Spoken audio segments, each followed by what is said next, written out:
Veteran Helldivers, and more specifically, new Xbox recruits joining the diver ranks later this month are done with the Liberation system currently in the game, and they're going to call it quits and find something else to play. Apparently, the system has been designed to crush morale, there's too many shady mechanics built into it, and Team Green is going to jump ship as soon as they get a taste of it. Ooh, sounds like something that needs our attention. If you want to support the channel, the easy and free way is to hit subscribe and to ring the notifications bell. And let's dive into some more Helldivers.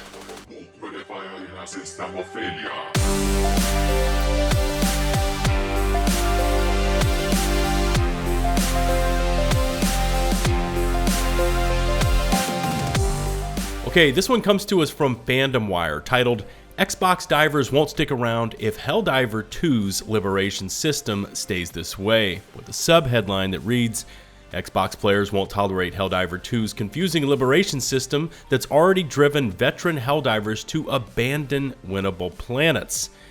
And before we dive headlong into this one, I wanted to say that here on the channel, I step into the messy, I step into the controversial, and yes, the drama-laden topics, as well as the hype trains, the news, and the feel-good stories, because at the end of the day, it's all out there in public. You guys are seeing this stuff. It's being consumed, just like Discord, Reddit, YouTube, and Twitter.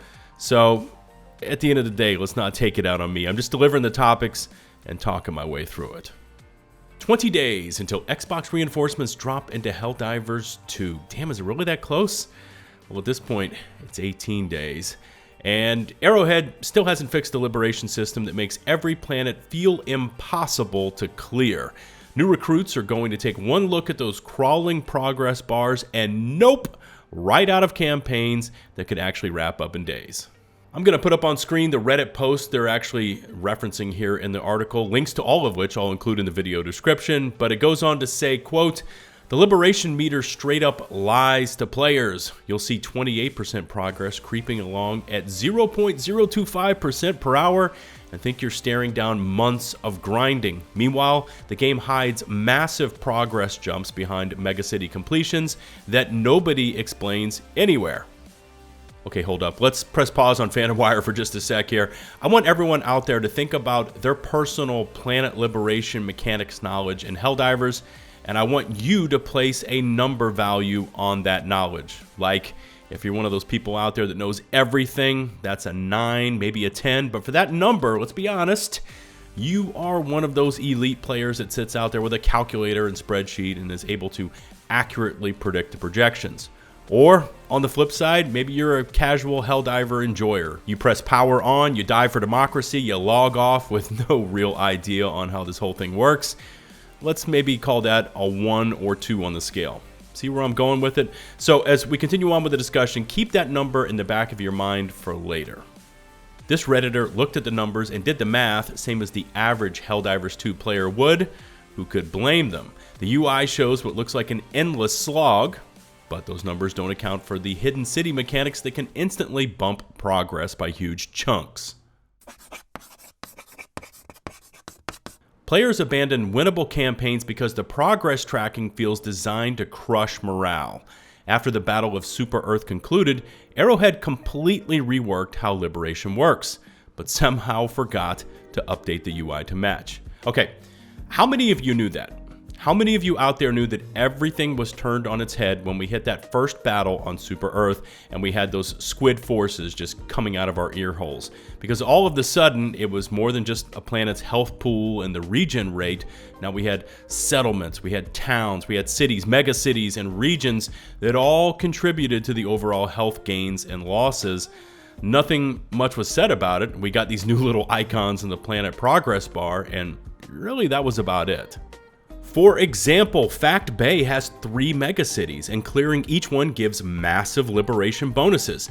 Finishing New Eagle megacity alone provides around 41% instant progress. But good luck finding that information anywhere in the game. True. And I see where this one's going, but I'm going to chime in a lot more towards the end. FandomWire referenced a couple of Reddit posts. This first one says, welcome to the 3rd month of our 3-day Liberation campaign. everything is going according to plan. Well, this other one says, but we've been here a month already. The response says, yes, sir, we're right on schedule. 3 months on the same planet, that's not supposed to happen. But here we are because nobody can tell when Liberation might actually finish. The community's turned these endless campaigns into memes because what else can you do? Players genuinely believe they're fighting hopeless battles while victory could be days away. And we've got this final Reddit post that says, the lib system is currently hot garbage, yeah. The devs decided that adding cities should double the planet Liberation HP for some inconceivably stupid reason. It sucks for air. Whoa, alright there, dead girl Revy. I see that rage. The hate is swelling in you now. That frustration runs deep. Longtime players watching the same broken system stay broken month after month while new platforms get ready to join the mess. Well, here's the thing. Fresh Xbox players won't put up with Liberation campaigns that feel like elaborate pranks. They're going to see those progress bars and bounce to something that doesn't require a Reddit guide to understand basic mechanics. Okay, up to this point, I could follow Yajit Mukherjee? Yaji. Okay, I'm just going to cut this down to Soom, and I apologize if I'm butchering that pronunciation. Yeah, so here's where Soom kind of goes off the rails for me, and I'm speaking as someone that has about 1,000 hours now invested into HD2. You see, when you first get into the game, you're just busy staying alive. Those first 25 levels where you're scrapped for rec credits and medals, and you're busy unlocking the gear, you're trying out new stuff, you're upgrading your super destroyer, you're learning what weapons can do what to what bad guy. You don't even start paying attention to the Galactic War and thinking strategically for the first 50 to 100 hours because it's all about diving in, going crazy, trying to stay alive. Can I push it up to a level 6?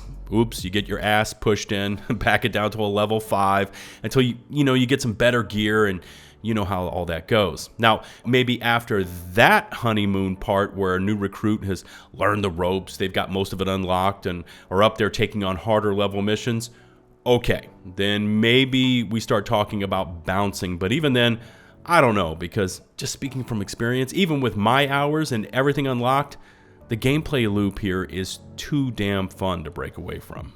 But let's continue on. The timing couldn't be worse for this confusion. Xbox is set to bring the biggest player influx since launch, potentially doubling the community overnight.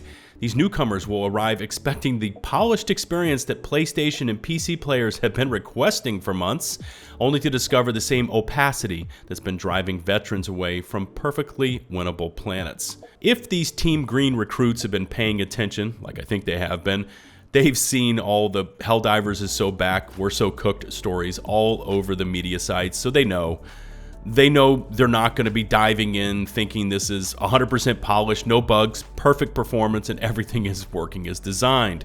That's no dig on Arrowhead, by the way, but it is the truth. FandomWire throws in a couple more Reddit posts here and continues, this player's doing math homework just to figure out when a planet might finish, and the fact that someone has to say, quote, would be nice to know about basic progression information shows exactly how broken the communication is. I do agree with that. When veterans can't predict completion times, what chance do new players have? Fair point. They'll look at Fact Base sitting at 28% forever and go play something else instead of grinding for Super Earth. I never played it, so don't push my face into the mud. Full disclosure, but I never touched Dungeons and Dragons. But I've been told the planet liberation mechanics here are based on that from D&D, and I've got to trust you all on that one. What we've got here is essentially a big-ass health pool that can regen health over time, and the percentage of players that are logged on and actually hitting that planet also makes a difference. So we could have 100,000 players on during the weekend, but if only 35K of them are hitting the major order planet, our progress against that planet's health bar is then further reduced, which is why we probably see that bug diver, bot diver, mudslinging, because you personally log on and refuse to fight a certain faction, you go off and do your own thing, and enough people do that, it actually hurts those that are hitting the MO planet. Or at least that's what I've been told. Maybe drop me a comment and let me know if I'm on the right track there. Here's how they finish up. The fix isn't rocket science. Show city progress clearly, explain completion bonuses upfront, and give realistic time frames based on current deployment. Without these changes, the Xbox launch is going to be a disaster of confused players abandoning perfectly winnable campaigns. I personally think the Xbox reinforcements showing up in Helldivers later this month is going to be a wild and confused mess no matter what happens. They have to learn the game, and that takes time. But, you know, the first part of this where Soom says that we need progress to be clearly shown and explained with the bonuses up front with realistic time frames, yes, I agree with all of that. You've heard me and probably a million other people say it as well. When you have to turn to a third-party site like Helldivers Companion to get necessary, critical, and relevant information for liberations, health regen, and the rest of it, then you've got a problem.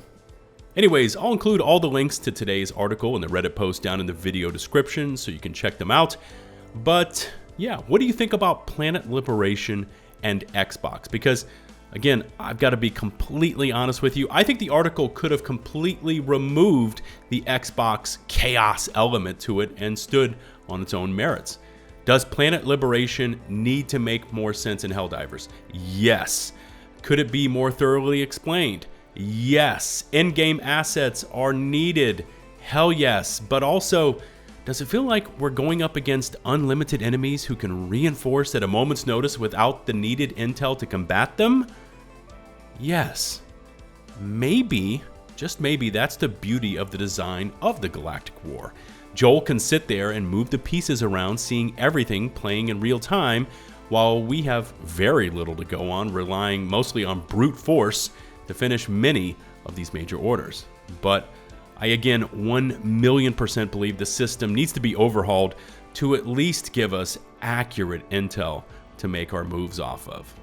When you go to drop a comment for today's video, start it off with that number I asked you to place on yourself of your personal knowledge. Maybe it's a 2, maybe it's a 5, don't be shy. And then after that, add in your thoughts on it all. I'd like to see where you, my viewers that are a part of the Helldivers fandom, rank your knowledge of the Liberation mechanics. If you happen to like this video, please take a moment to hit subscribe and ring the notifications bell so you never miss one of my upload alerts. A heartfelt thank you goes out to all of our channel members. And until the next one, this is LtBuzzLitebeer, signing off.